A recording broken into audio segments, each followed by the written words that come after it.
ఒకసారి ఒక గురువుగారు తన ముగ్గురు శిష్యుల్ని పిలిచి వారికి ఒక పండు ఇచ్చారు.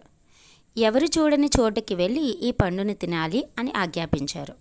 అందరూ వేరు చోట్లకి వెళ్ళారు.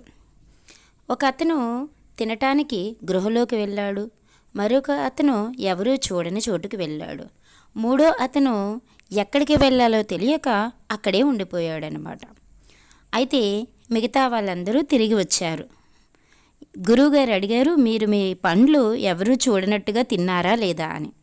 అయితే అందరూ తిన్నామని సమాధానం చెప్పారు. కానీ ఇక్కడ ఒక నిరుచున్న అబ్బాయి మట్టికి తినకుండా అలాగే ఉండిపోయాడు.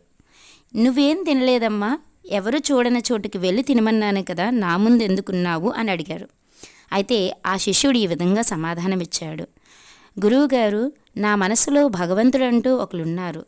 వారు చూడకుండా నేను ఎలా తినగలను?